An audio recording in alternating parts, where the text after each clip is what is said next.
Hola amigos, hoy vamos a hacer el examen de matemáticas aplicadas a las ciencias sociales propuesto en la convocatoria de junio del 2021 en Murcia para el acceso a la universidad en dicha comunidad autónoma.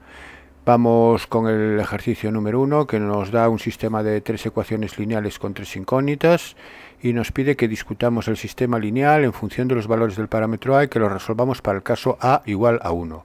Bien, pues vamos a escribirlo en forma matricial. La forma matricial es a por x igual a b, donde la matriz a es la matriz de los coeficientes de las incógnitas. Aquí la tenemos escrita.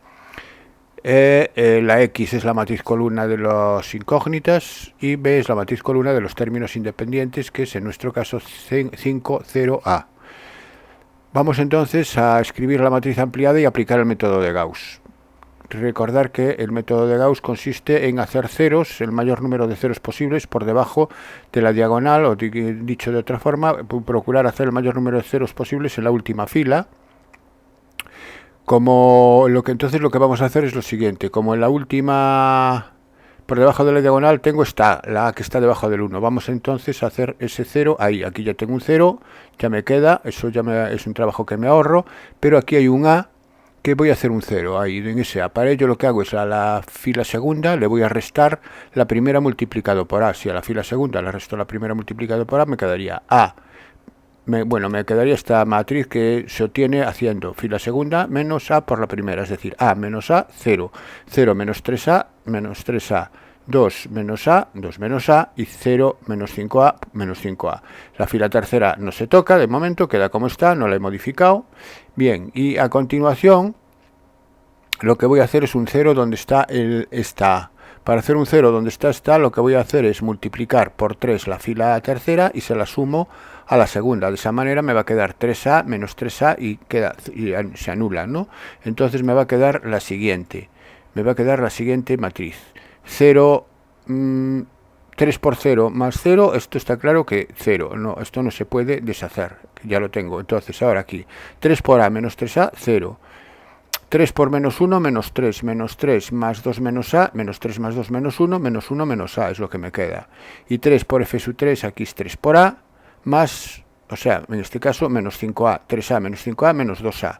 Bueno, llegado a este punto, cuando ya tengo los ceros por debajo de la diagonal y ya no puedo hacer más ceros, aquí ya no puedo hacer más ceros, a riesgo de deshacer este 0 que tengo aquí, entonces los casos que se me presentan son cuando menos 1 menos a es igual a 0, y cuando menos 2a es igual a 0. Vemos estas dos expresiones. Entonces, cuando menos 1 menos a es igual a 0, cuando a es igual a menos 1. Y cuando menos 2a es igual a 0, cuando a es igual a 0. Entonces, estas son las casuísticas que voy a tener que estudiar en mi problema. Es decir, el primer caso sería, ¿qué ocurre cuando a es distinto de menos 1 y distinto de 0 al mismo tiempo? Bueno, tenemos que saber que una vez efectuado el método de Gauss, es decir, una vez hechos el mayor número posible de ceros, el rango de las matrices viene dado por el número de filas que tienen al menos un elemento distinto de 0. Bien, dicho esto, vamos a ver qué pasa con la matriz principal. Fijaros, la matriz principal es la que está formada por las tres primeras columnas. Como menos 1 menos a ahora es distinto de 0 porque a es distinto de menos 1, aquí va a haber tres filas que tienen al menos un elemento distinto de 0, que serían el menos 1 menos a es distinto de 0 porque es distinto de menos 1, y 3a y 2 menos a, uno de los dos es 0. En el peor de los casos, uno podría ser 0. Por ejemplo, si a fuese 0, aquí sería 0 en 3a, pero aquí sería 2, con lo cual ya es distinto de 0. Y al revés, si a fuese 2, aquí sería 0, pero aquí sería menos 6, con lo cual tiene siempre la matriz principal tiene por lo menos un elemento distinto de 0 en las tres filas. Así que el rango de la matriz principal es 3. ¿Y el rango de la ampliada? Pues el rango de la ampliada, como la ampliada no le añadimos una columna a una matriz de rango 3, la ampliada va a tener rango 3 también. Así que en este caso los rangos coinciden y coinciden con el número de incógnitas. Según el teorema de Rouchet, el sistema es compatible determinado, tiene solución única. Vamos a ver qué pasa en el caso a igual a menos 1. En el caso igual a menos 1 escribimos la matriz correspondiente ahora ya para el valor a y menos 1 y obtenemos esta matriz ampliada. Entonces fijaros que aquí si intento hacer un 0 donde está el 2 para reducir el rango, al trabajar con el 5 lo que voy a hacer es deshacer el 0 que tengo aquí al trabajar con el 3, con lo cual no puedo hacer más ceros, es decir, el número máximo de ceros que puedo hacer en la última fila es este.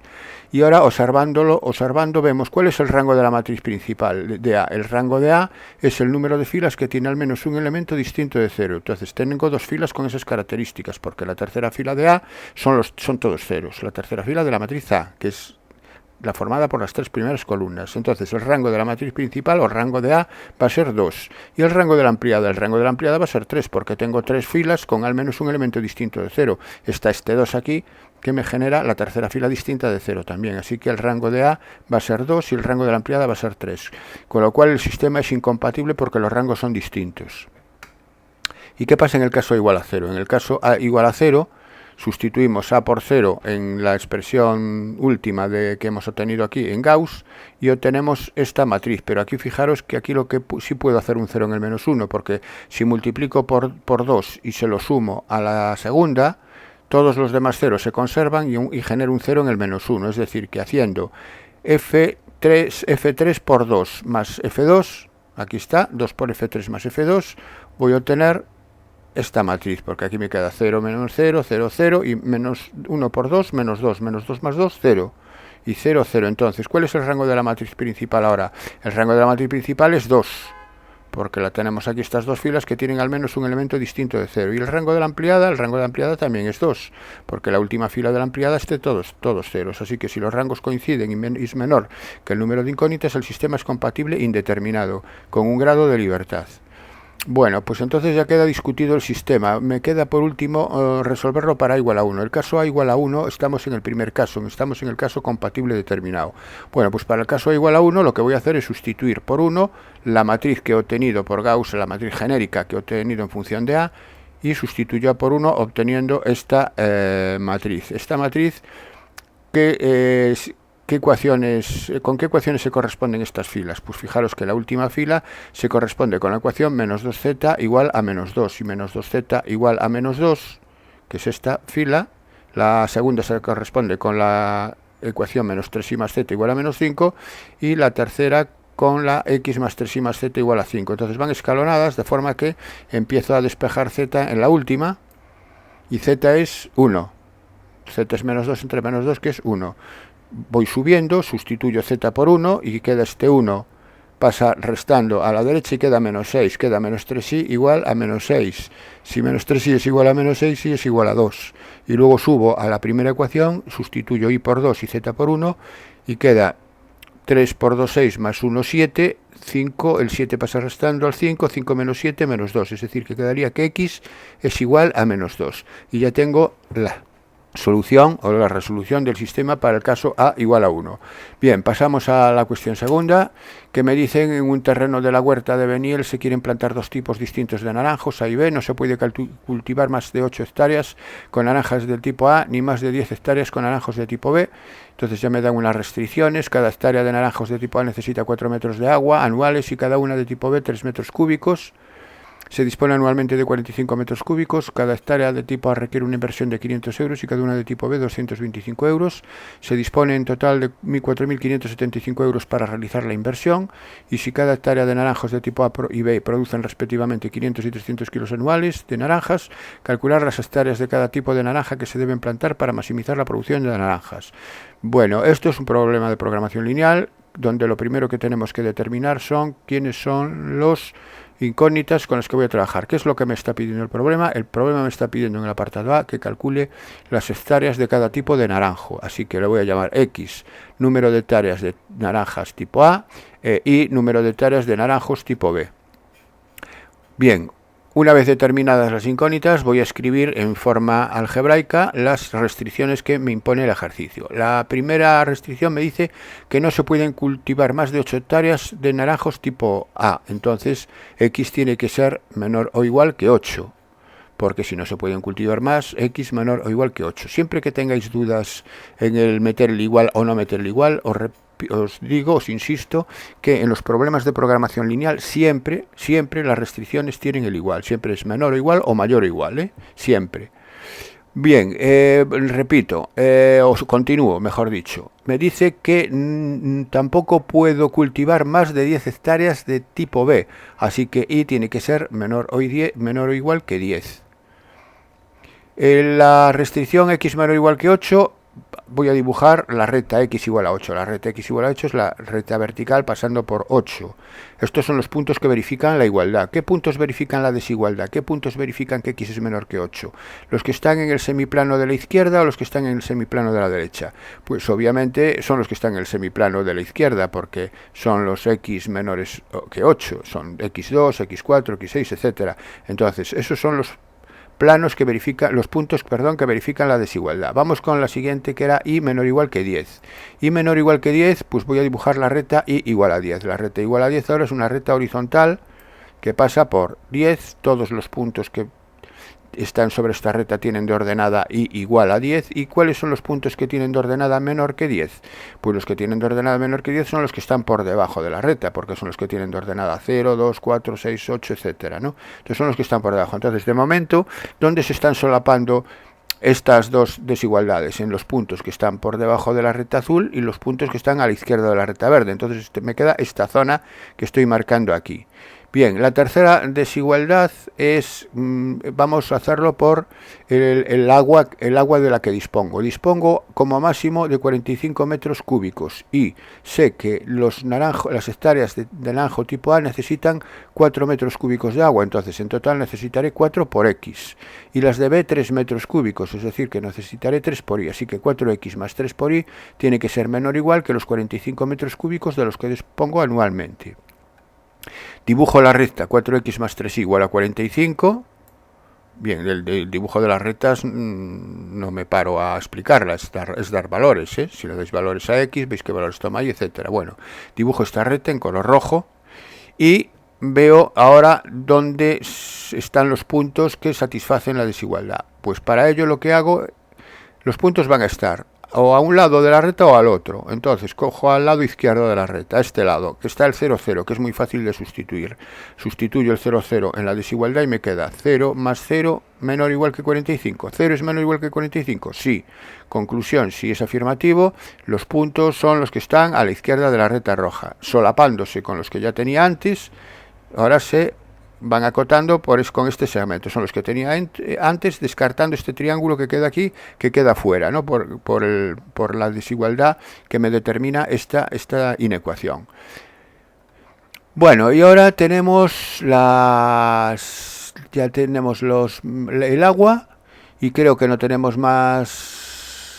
Ah, sí, y la inversión. Se dispone de 4.575 euros. Entonces, la inversión son 500 euros para cada hectárea tipo A, es decir, 500X, más 225 por Y, tiene que ser menor o igual que 4.575. Haciendo el dibujo de esta recta, me sale esta así en color violeta que tengo aquí, y también la región que le corresponde a la desigualdad son los que están a la izquierda. Por lo tanto, ahora me queda añadir las triviales, las desigualdades triviales que siempre aparecen en este tipo de problemas, que son que el número de hectáreas no puede ser negativo. Y entonces, si los números de hectáreas no pueden ser negativos, eso quiere decir que X ha de ser mayor o igual que 0 e Y mayor o igual que 0, que a esto le voy a llamar restricciones triviales, y que son las que me van a ceñir todos los puntos de la solución a el primer cuadrante, porque X mayor o igual que 0 y mayor o igual que 0 son los puntos del primer cuadrante. Entonces, todos los puntos del primer cuadrante intersecados con las soluciones de las restricciones, de las 4 restricciones anteriores, me generan este espacio que aparece aquí, esta región cerrada, en este caso, limitada por 1, 2, 3, 4, 5, 6 segmentos. Entonces estamos ante un hexágono irregular de vértices A, B, C, D, E y F. Bien, entonces este sería el planteamiento del problema. El número de hectáreas que puedo plantar verificando estas 5 restricciones son las soluciones que están, todos los puntos que están contenidos en este polígono, incluidos los que están en los lados. Bueno, pues vamos a obtener ahora la producción máxima. La producción máxima, para obtener la producción máxima, se va a obtener siempre uno de los vértices. En los programas de programación lineal, los máximos y los mínimos de la función objetivo siempre se va a obtener en uno de los vértices. Entonces lo que voy a hacer es calcular primero la función objetivo. La función objetivo es la función que le voy a llamar g, que es 500 por x más 300 por y, porque me dice que cada hectárea de naranjos tipo A producen 500 kilos de naranjas de tipo A y 300 kilos de naranjas de tipo B. Así que esto es la producción, que es lo que tengo que hacer máxima, obtener la producción máxima. Bien, aquí tengo la función entonces objetivo. Como sé que la producción máxima se va a producir en uno de los vértices que tengo aquí, voy a calcular los vértices. Así que comenzamos con el vértice A. El vértice A es la intersección del eje de las y, que es x igual a 0, con la recta que está dibujada en azul, que viene dada por y igual a 0. Es obvio que el punto A es el punto 0,10, porque ya tengo el sistema perfectamente despejado. Entonces ya tengo el punto A 0,10, que equivaldría a decir a plantar, digamos, 10 hectáreas de naranjo tipo B y ninguna hectárea del naranjo de tipo A. Vamos con el punto B. El punto es la recta igual a 10, que es la recta horizontal, con la recta roja 4x más 3y igual a 45. Si vale 10, 4x es 45, si vale 10, 3 y 30, 45 menos 30, 15, 4x es igual a 15, x es 15 cuartos. Entonces el punto es 15 cuartos para x e y para 10. El punto C es la intersección de la recta violeta con la recta roja. Sería este sistema. Si este sistema multiplicáis por menos 5 la primera ecuación y así se os anula las x. Bueno, y en definitiva, resolviéndolo por un método de reducción, una resolución de un sistema de dos ecuaciones lineales con dos incógnitas que tenéis que saber sobradamente, el punto de corte entre ambas rectas es el 6, 7. También comprobad que en el dibujo se coincide para que no haya errores, ¿no? Porque me puedo equivocar a la hora de hacer el proceso analítico y en el dibujo veo que no me coincide el dibujo con el resultado. Bueno, pues aquí de momento me está coincidiendo todo. Pasamos al punto D. El punto D es la recta violeta con la recta verde, que es x igual a 3. Si x es igual a 3, 20x es 60, 60 paso restando a 183 es 23 y es 23 novenos. Y 23 novenos y x es igual a 3, y el punto es la recta x igual a 3 con y igual a 0 es el punto 3, 0. El punto F ya no lo calculo porque el punto F es el 0, 0. El 0, 0 es una solución que equivaldría a no plantar ninguna hectárea tipo A y ninguna del tipo B, lo cual es una solución que en el contexto del problema no carece de sentido y ya no hace falta ni que lo ponga.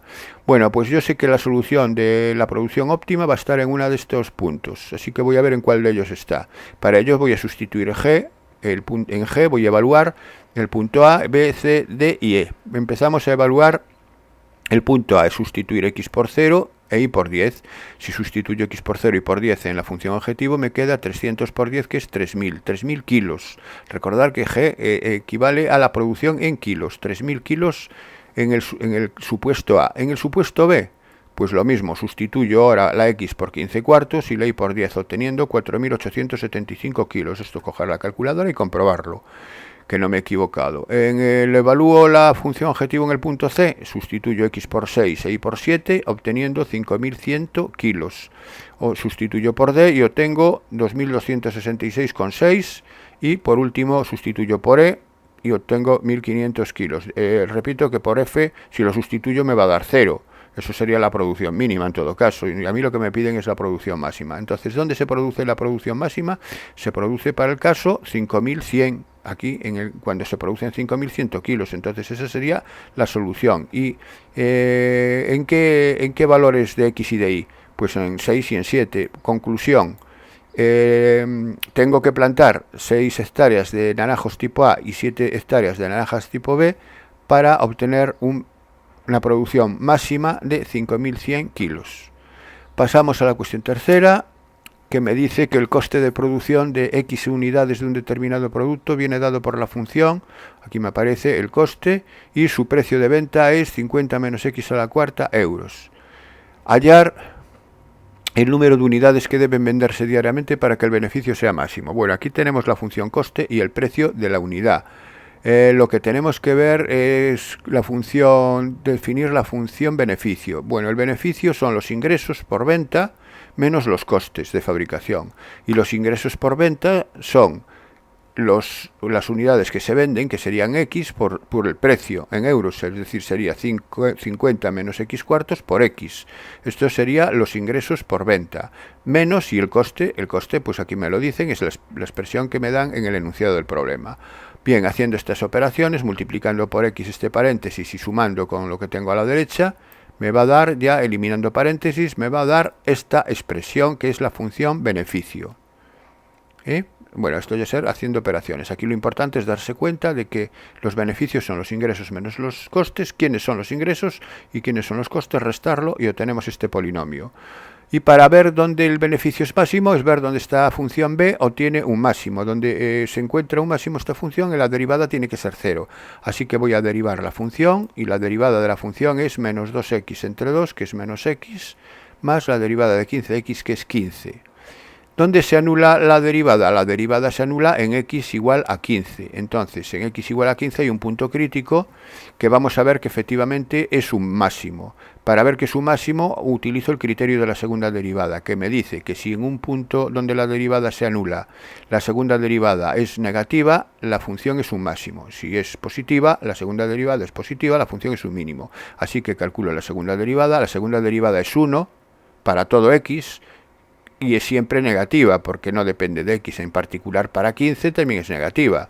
Si la segunda derivada en 15 es negativa, el criterio de la segunda derivada me afirma que en 15 hay un máximo para la función. ¿Qué función? La función beneficio. Entonces, tengo que vender diariamente 15 unidades para que el beneficio sea máximo. Bien, el apartado B me dice, ¿y cuál es el precio al que deben venderse las unidades obtenidas en el apartado A? Pues en el apartado A, como el precio era 50 menos x partido por 4, pues ahora será 50 menos 15 partido por 4. Y 50 menos 15 partido por 4 son 46,25 euros. Y por último me dice, ¿cuál es el beneficio máximo? Si el beneficio máximo se obtiene en x igual a 15 y el beneficio viene dada por la expresión que he obtenido en el apartado A, que es la que está aquí enmarcada en verde, el beneficio máximo es sustituir 15 por la x en esa expresión, es decir, que el beneficio viene dado por menos 15 al cuadrado partido por 2, más 15 por 15, es decir, 15 al cuadrado menos 25. Bien, pues esta suma me da exactamente 87,5 euros. Eso sería el beneficio máximo. Pasamos a la pregunta número 4 y me dice, dada la función un polinomio de grado 3 con parámetros a, b y c desconocidos, calcular el valor de a, b y c para que la función pase por el origen de coordenadas y tenga en el punto 1 menos 1 un mínimo local. Bueno, en primer lugar, como siempre en este tipo de problemas, vemos cuántos parámetros tengo que averiguar. Y tengo que averiguar 3. Eso quiere decir que tengo que partir de 3 condiciones distintas. Y aquí me dice que la función pasa por el origen de coordenadas y tenga en el punto 1 menos 1 un mínimo local. Aquí parece que hay 2 condiciones, pero implícitamente hay 3. ¿Y cuáles son? Bueno, pues son las siguientes. La primera, bueno, antes de nada voy a escribir la función y la derivada, porque voy a hablar de un mínimo local y voy a tener que utilizar la derivada de la función. Lo que os decía entonces es que necesito 3 condiciones. La primera es que la función pasa por el origen de coordenadas. Esa condición se expresa diciendo que f de 0 es 0. Si pasa por el origen de coordenadas, f de 0 es 0. Y la otra condición me dice que tiene en el punto 1 menos 1 un mínimo local, pero aquí hay 2 condiciones. Una es que pasa por el punto 1 menos 1, con lo cual f de 1 es menos 1, y la otra es que es un mínimo. Es decir, que si es un mínimo, se trata de un extremo relativo, la derivada en la abscisa en 1 es 0. Pero implícitamente hay 3, aunque aquí parece que haya solo 2. Es decir, lo que haya un mínimo local, en realidad son 2 condiciones. Bueno, una vez que tengo las 3 condiciones, ya puedo afrontar el problema con facilidad, porque ¿qué quiere decir que f de 0 sea igual a 0? Que si sustituyo x por 0 en la función, me tiene que dar 0. Si yo sustituyo x por 0 en la función, me va a dar c, porque las dos primeros sumandos se anulan, así que me va a quedar que c es igual a 0, con lo cual ya tengo la primera, una incógnita resuelta. ¿Qué quiere decir que f de 1 sea igual a menos 1? Pues que al evaluar 1 en la función me va a dar el resultado menos 1. Si yo sustituyo 1 por la x, me queda 1 por a, más 1 por b, b, a más b más c, a más b más c igual a menos 1, pero c era 0. A más b más c igual a menos 1. Luego sustituyo c por 0 y reduzco el sistema. ¿Y f' de 1 igual a 0? Pues lo mismo, pero en la derivada. Sustituyo x por 1 y queda 3a más b igual a 0. 3a más b igual a 0. Como c es igual a 0 ya está despejado, ahora se reduce el problema a resolver este sistema con estas dos ecuaciones. Y estas dos ecuaciones, como c era 0, sustituyo c por 0 y me quedan estas. Sistema de dos ecuaciones con dos incógnitas en a y en b. Lo que voy a hacer es restarlas. Hago 3a menos a, 2a, b menos b0, 2a, 0 menos menos 1, 1. 2a igual a 1. Si 2a es igual a 1, a es igual a 1 medio. Y si a es igual a 1 medio, sustituyo b en cualquiera de estas dos ecuaciones. B sería menos 1 menos a. Es decir, sería menos 1 menos 1 medio es menos 3 medios. Así que b es menos 3 medios. Con lo cual ya queda el apartado a resuelto. Tengo el cálculo de a, b y c. Y ahora me dice, apartado b. Para los valores obtenidos en el apartado anterior, determine los intervalos de crecimiento y decrecimiento de la función. Bueno, pues ahora escribo la función con a, b y c y la derivada con a y b en este caso. Entonces, la derivada, que es la que voy a tener que utilizar para calcular el crecimiento y el decrecimiento de la función, ahora será a 3ax cuadrado, es decir, 3 por 1 medio x al cuadrado, que es 3 medios de x al cuadrado, más b, es decir, menos 3 medios. Esta derivada la igualo a 0. Y al de igualar a 0, despejo x al cuadrado es igual a 1, por tanto x es más menos 1, que serían los puntos críticos donde se anula la derivada. Bien, para hallar el crecimiento y decrecimiento, es decir, para escribir los intervalos de monotonía son aquellos intervalos en los que los puntos críticos me dividen al dominio de la función. La función era un polinomio. El dominio de un polinomio es todo R. Entonces, desde menos infinito hasta más infinito, el más menos 1 me corta el dominio en los siguientes intervalos, desde menos infinito hasta menos 1, desde menos 1 hasta 1 y desde 1 hasta más infinito. Estos son tres intervalos de monotonía en los que tengo que estudiar el crecimiento y el decrecimiento. Para ello, cojo un punto cualquiera en uno de ellos, por ejemplo, en menos infinito menos 1 tomo el menos 2 y veo cuál es el signo de la derivada en menos 2. La derivada en menos 2, si sustituyo, voy a la derivada, aquí la tengo, no olvidéis dónde está. Si sustituyo x por menos 2 me queda 4 por 3 medios, es 12 medios, que es 6, y 6 menos 3 medios es positivo. Si la derivada es positiva, la función es creciente. Entonces ya tengo que en este intervalo la función crece. Vamos a ver el menos 1, 1. El menos 1, 1 voy a tomar un punto del intervalo, obviamente el más cómodo es el 0. Y calculo la derivada en 0, y la derivada en 0 me da menos 3 medios, que es negativo, así que la función es decreciente. Y aquí evalúo la derivada en el 2, y la derivada en el 2 queda 12 entre 2, 6, 6 menos 3 medios positivo, la función es creciente. Entonces ya tengo los intervalos de crecimiento y decrecimiento de la función. Puedo afirmar que la función crece en el intervalo menos infinito menos 1, unión 1 más infinito, y decrece en el intervalo menos 1, 1. Aquí está, f creciente en esa unión y f decreciente en esa unión. No me pide máximos y mínimos relativos, que los habría, por ejemplo, en menos 1 hay un máximo relativo y en 1, que es donde cambia de creciente a creciente, hay un mínimo relativo, aunque aquí no me lo pide. Me pide solamente los intervalos de crecimiento. Bueno, ya quedaría entonces lista la cuestión 4. Pasamos a la cuestión 5. Me dan una parábola y una recta y me los piden representar gráficamente el plano limitado por la parábola y la recta. Bueno, esto es sobradamente conocido. Para dibujar la parábola lo que tenéis que hacer es calcular los puntos de corte con los ejes y el vértice, ¿no? Entonces, puntos de corte con los ejes. Vamos con el eje de las x. Con el eje de las x es igualar a 0 la función. Y entonces, a la hora de calcular este discriminante, me queda lo siguiente, me queda x igual a menos 4 más menos raíz de 28, no me da exacto, partido por menos 2, es decir, hay dos puntos de corte, que es en 2 más raíz de 7 y en 2 menos raíz de 7. Raíz de 7 es 2 y pico, pues aquí sería en 4 y pico, y 2 menos 2 raíz de 7 sería en menos 0, algo. Bueno, esto lo vamos a dejar aquí indicado. Y cortes con el eje de las y. Con el eje de las y es al revés, se sustituye x por 0 y se obtiene 3. Entonces el punto de corte con el eje de las y es el punto 0, 3. Y para hallar el vértice, como el vértice es un máximo o un mínimo, lo que vamos a hacer es la derivada.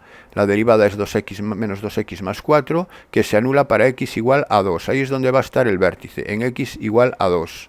¿Y qué va a ser un máximo o un mínimo? Pues vemos el criterio de la segunda derivada. La segunda derivada es negativa, porque la segunda derivada es menos 2. Entonces en el 2 va a ser menos 2, negativa va a ser un máximo. Y entonces es una parábola cóncava porque tiene un máximo. A la hora de dibujarla Aquí la tenemos, corta en el menos 0, algo, que es el 2 menos raíz de 7, corta en 4 y pico, que es en 2 más raíz de 7, y en el 0,3, que aquí lo tenemos en el eje de la Y. Si tiene un vértice en el 2, y la imagen del 2 es menos 4 más 8, 4 más 3, 7, el vértice es en el 2, 7. Efectivamente vemos que me cae en el 2, 7. Bueno, tengo la parábola y ahora la recta. Bueno, la recta ya no escribo nada, porque para la recta ya sobre la marcha, fijaros, si x vale menos 3, si x vale 0, g de x vale 3, pasa por el 3, c por el 0,3. Y si x vale, por ejemplo, 1, pues vale 4, pasa por el 3 y por el 4. Entonces una recta que pasa por estos dos puntos es unirlos, ¿no? Es decir, que la recta sería, aquí las tengo. Trazar una recta con 2 puntos es suficiente, no hace falta ya ni escribirlo. Bueno, entonces ya he dibujado. ¿Cuál es entonces el recinto plano limitado por ambas? Pues el recinto plano limitado por ambas, obviamente, es este que está aquí sombreado, que vamos a demostrar que vale 4,5 unidades cuadradas. Me pide que calcule su área. Aquí ya me aparece en el programa el resultado y vamos a ver que efectivamente es lo que me va a dar. Bueno, para hallar un área limitada por dos funciones, sabemos que es la integral entre los límites de integración. ¿Cuáles son los límites de integración? Son los puntos donde se cortan las dos funciones, el que está más a la izquierda y el que está más a la derecha. Entonces, para calcular esos puntos, aunque gráficamente aquí ya vemos cuáles son, siempre hay que hacerlo analíticamente porque el dibujo nos puede confundir, sobre todo si lo hacemos a mano alzada, ¿no? Entonces, ¿cómo se calculan los puntos de corte? Pues se igualan las dos funciones. En este caso, la parábola se iguala a la recta y obtenemos esta ecuación que en las tres se cancelan. Y 4x pasa para aquí restando y queda menos 3x, y el x al cuadrado pasa sumando, queda x al cuadrado menos 3x igual a 0.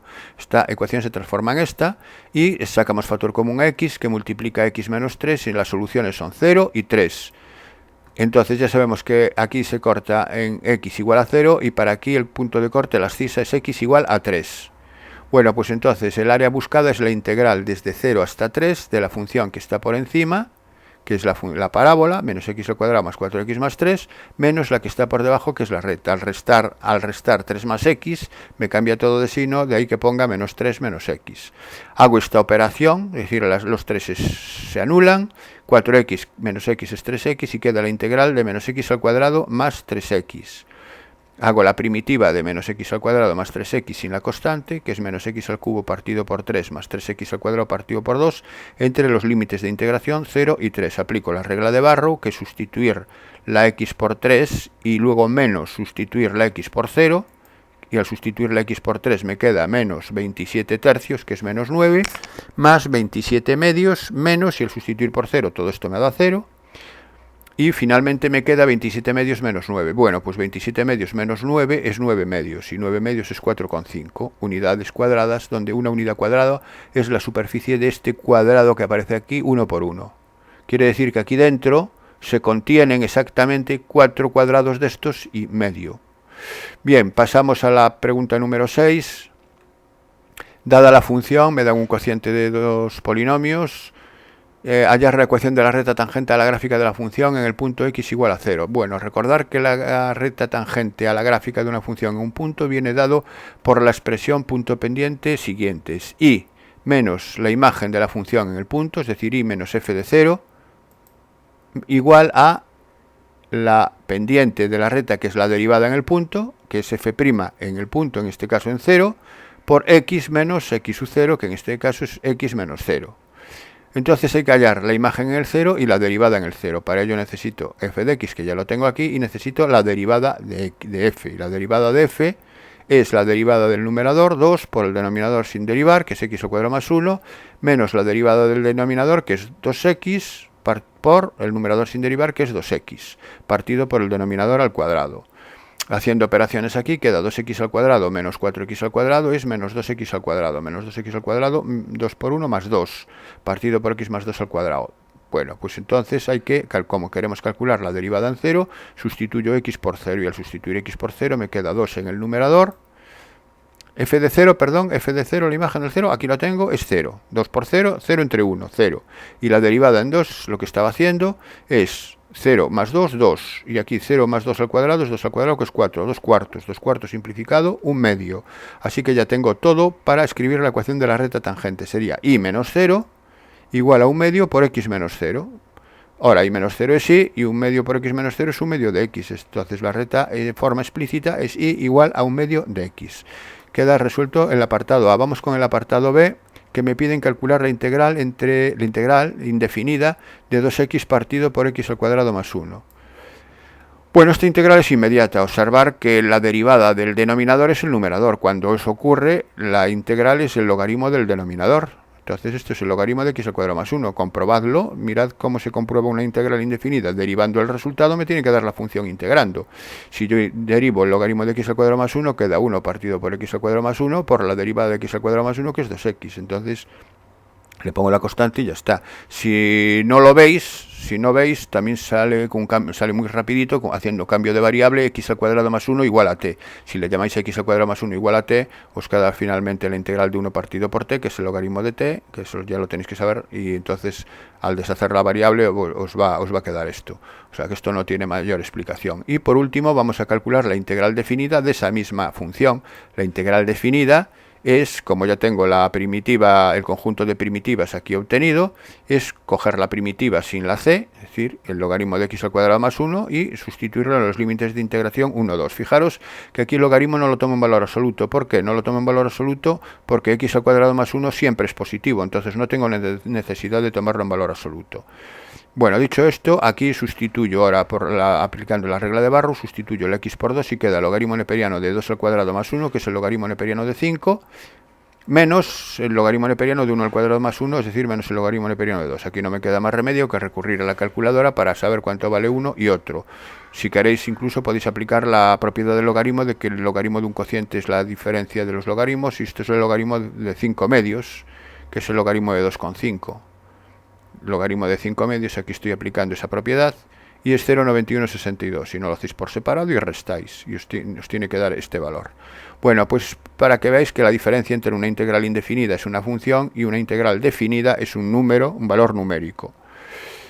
Bueno, y pasamos a la cuestión séptima, si la hay, que me dice: en un viaje de estudios el 52% de los jóvenes son hombres, de ellos el 35% son rubios, así como el 40% de las mujeres. Si elegimos un estudiante al azar, calcular la probabilidad de que sea rubio.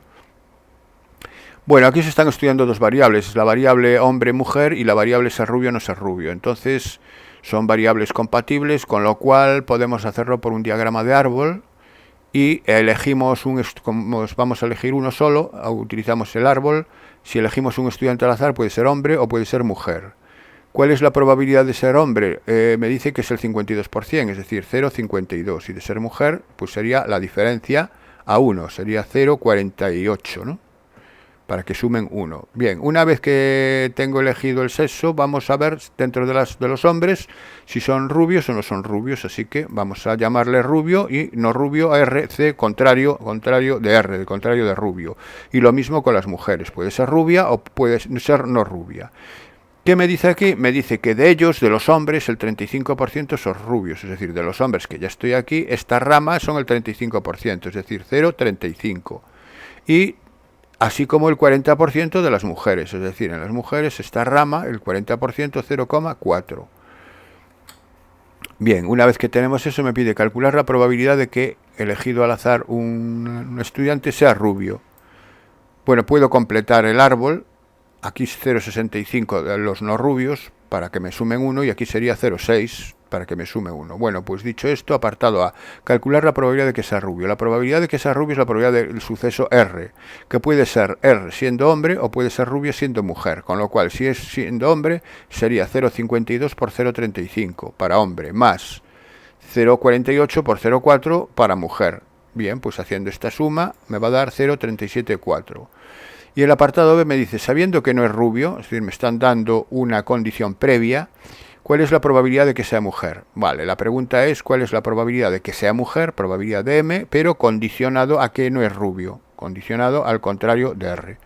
La probabilidad de M condicionado a otro suceso es la probabilidad de que ocurran los dos al mismo tiempo, es decir, la probabilidad de la intersección de los dos sucesos, partido por la probabilidad de la condición, en este caso, no ser rubio. La probabilidad de que sea mujer y no sea rubia, pues lo vemos en el árbol, es 0,48 por 0,6. Y la probabilidad de que no sea rubia es el contrario de que sea rubia. Como el que sea rubio lo calculamos en el apartado A, ya aprovecho ese dato para hacer 0,48 por 0,6, que es lo que es el numerador, como dije antes, y 1 menos la probabilidad de que sea rubio, que sería 1 menos 0,374. Esto finalmente, haciendo las operaciones correspondientes, me va a dar 0,46. Bien, y la cuestión 8... y última, me dice, Alex y Fran son dos amigos que practican asiduamente en las pistas de baloncesto. La probabilidad de que Alex enceste un tiro es del 65%, entonces la probabilidad de A es 0,65, donde A es que Alex enceste, y de que lo haga Fran es del 0,48, es decir, probabilidad de F de Fran, 0,48. Bueno, entonces el suceso A es que Alex enceste y el suceso F es que Fran enceste. Dado que los dos sucesos son independientes, dato importante, calcular la probabilidad de los siguientes sucesos al lanzar un tiro libre. Que ambos encesten un tiro libre. El apartado A, que ambos encesten. Es decir, que A enceste y F enceste. Me están pidiendo la probabilidad de A intersección F, de que ocurran los dos al mismo tiempo. Bien, y la probabilidad de la intersección es la probabilidad de uno por la probabilidad del otro, puesto que son independientes. Recordar que dos sucesos son independientes si y solo si la probabilidad de la intersección es el producto de las probabilidades. Así que la probabilidad de que ambos encesten es la probabilidad de que enceste Alex por la probabilidad de que enceste Fran. 0,65 por 0,48, 0,312. Esa es la probabilidad que me piden en el apartado A. Apartado B. Solo Alex encesta la pelota. Esto quiere decir que Fran falla. Entonces el apartado B sería la probabilidad de A y la probabilidad del contrario de F, de que Fran falle. Y la probabilidad de un suceso intersecado con un contrario es la probabilidad de la diferencia de A menos F, si queréis, o es la probabilidad que es también la probabilidad de A menos la probabilidad de la intersección de A y F. Y la probabilidad de A es 0,65 y la probabilidad de la intersección era 0,312. Entonces hago la resta y obtengo el valor que me piden en B. ¿Y el que me piden en C? Que al menos uno de ellos enceste. Que al menos uno de ellos enceste es que enceste Alex o que enceste Fran o que encesten ambos. Es la probabilidad de la unión. Y la probabilidad de la unión es la probabilidad de A más la probabilidad de F menos la probabilidad de la intersección. Tengo todo, tengo la de A, que es 0,65, tengo la de F, que es 0,48, y tengo la de intersección, que la calculé en el apartado A, que es la 0,312. Haciendo la suma obtengo 0,818, que es el resultado final. Bien, y esto es todo.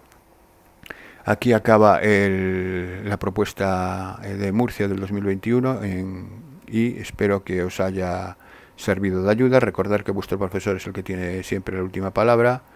Y en internet siempre contrastad información, buscaros más elementos de información y os espero en el próximo vídeo.